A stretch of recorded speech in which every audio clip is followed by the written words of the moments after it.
This is Kinda Murdery Season 1, Ghost Towns of the Mojave Desert, presented by Criminal Content.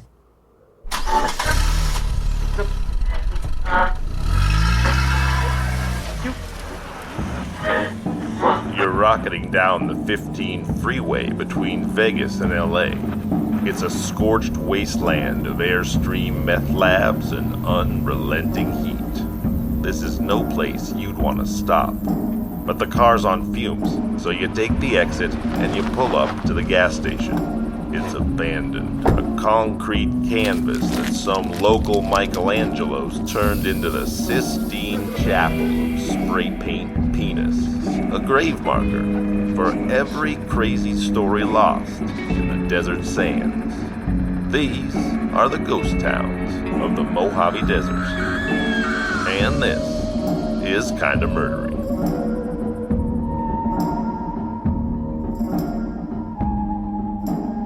Hey everybody, and welcome to Kinda Murdery Season 1, Ghost Towns of the Mojave Desert. I'm your host, Zevon Odelberg. Thanks for deciding to be here.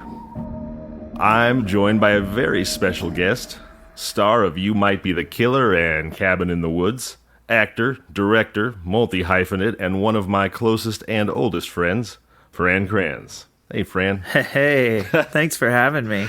This podcast is about Kinda Murdery stuff. Yeah. Do you remember Winnemucca? Oh, yeah. Oh, yeah. And, no, it's, I mean, I don't know what the population of that place is. So I'm like nervous to start just talking shit about Winnemucca.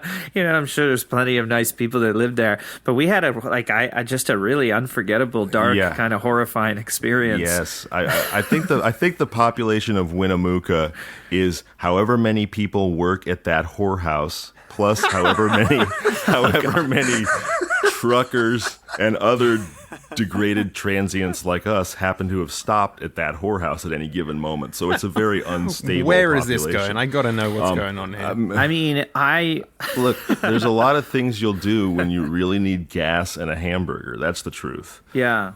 Well, it was confusing because they were patrons and sex workers. You remember we went to have a beer, and I remember I smoked back then, so I remember it was kind of fun to be in these, Nevada, and we can go inside and smoke and get lunch and have a beer. Yeah. The novelty of indoor smoking, it doesn't matter where you are. You're like, there's a roof over my head. Let's rip a butt. Yeah. It was exciting back then.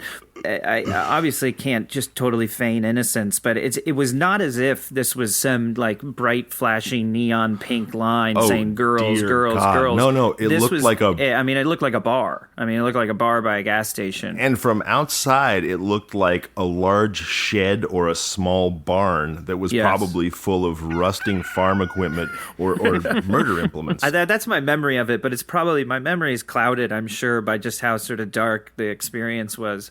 My memory is clouded by convenience. But it was, but it was kind of the thing where it was like, gas, beer, Doritos, girls. It wasn't, you didn't necessarily know what you were getting into.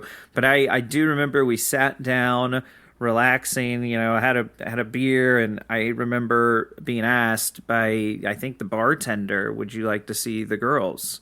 We were trying to be polite. Sure. Politeness. If you want to show us, you know what I mean? Just when in Rome, or just, this is the custom, so you don't want to turn it down. We had just sat down, just got our beer. What else were we going to do?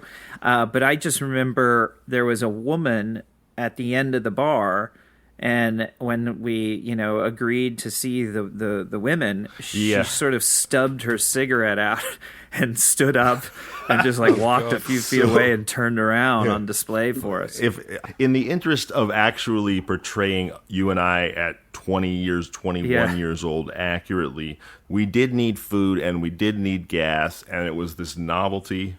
Oh, and by the way, supposedly Butch Cassidy and the Sundance Kid had stopped at this particular cat house. Yeah. So we were like, oh, this is neat. Let's get a burger and some gas and go check this out. So there was the bartender was this kind of haggard, middle-aged blonde woman who was also smoking Marlboro Red 100s. And when she asked if we wanted to see the girls, we felt like if we said no, it would be like it was just going to be rude. So we said sure. The bartender then rang a little bell, like a Victorian gentleman calling his butler for tea and crumpets in the morning. And this line of just well-worn females comes streaming out from behind an Aussian curtain. And Fran, to your point, there was a woman who was sitting at the bar who stood up and joined the line. And as I recall, it was actually the bartender herself who was previously serving food a moment before, took the last place in the line. As though, here's the girls you have to choose from, and also me if you find the smell of beef jerky and Marlboro Reds to be arousing. Dude. Right? It was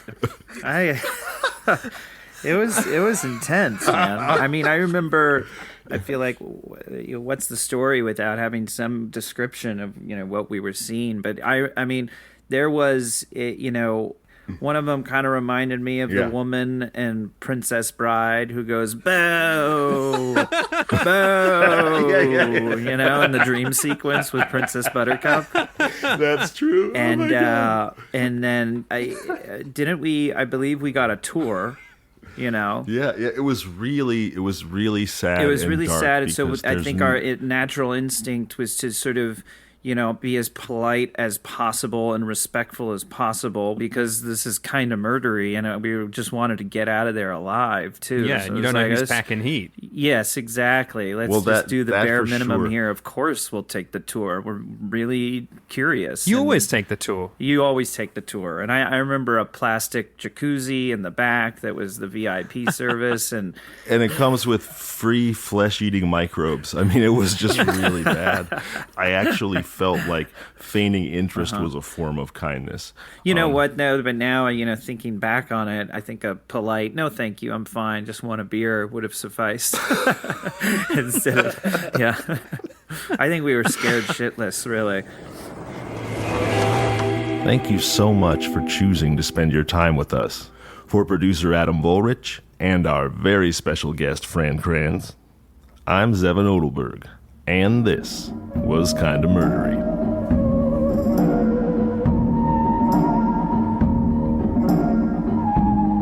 This is Kinda Murdery, Ghost Towns of the Mojave Desert, presented by Criminal Content. You can find us online at kindamurdery.com and on all social media at Kinda Murdery. Email us at contact@kindamurdery.com. Listen to us on all your favorite podcasting apps: Apple Podcasts, Spotify, Overcast, Google, and more. Don't forget to rate, review, subscribe, and tell your friends about the show.